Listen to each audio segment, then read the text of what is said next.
News 46 is brought to you by Inspiration Senior Living, where we provide affordable elegance to Pahrump area seniors. Give us a call at 751-2300 and make an appointment to tour our community. News is also brought to you by Smitty's Cards and Coins. Would you like to know what your collectibles are worth? Come by 2281 Postal Road, Unit 4, across from the post office. News is also brought to you by J.K. Nelson Law. Call 727-9900 today for your free consultation. If you need a lawyer, you need Nelson.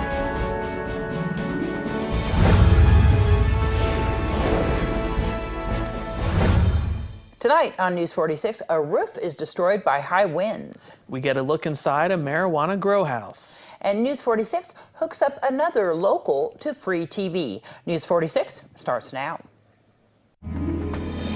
You're watching KPVM News 46 with Deanna O'Donnell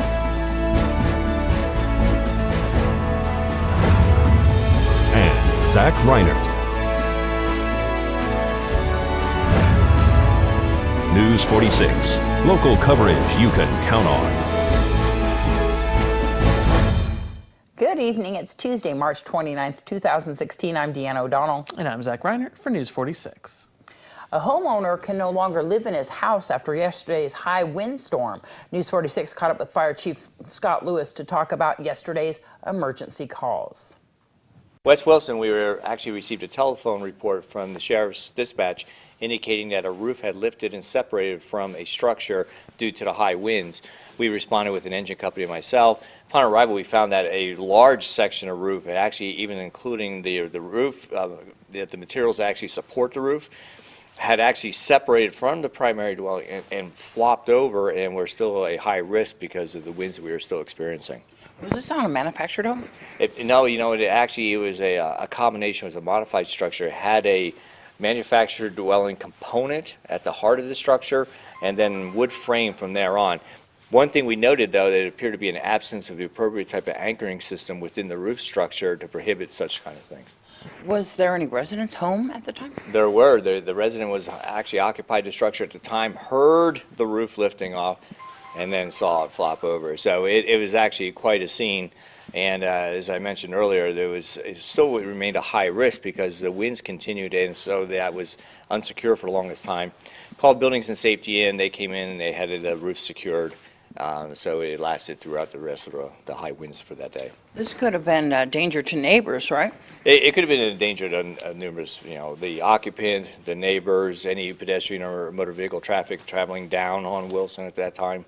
So there was a lot of considerations. We just wanted to create a safe area, make sure everybody that was safe in the immediate area as well as potential.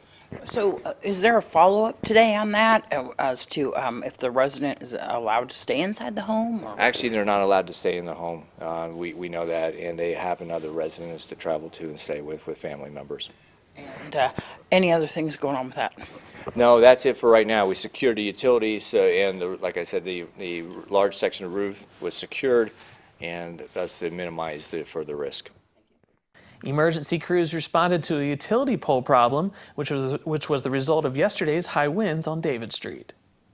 As we were finishing the initial call, we were dispatched a report of a leaning utility pole that had the draped lines running across the property, thus causing a secondary arcing issue within the nearby located trees and the power lines.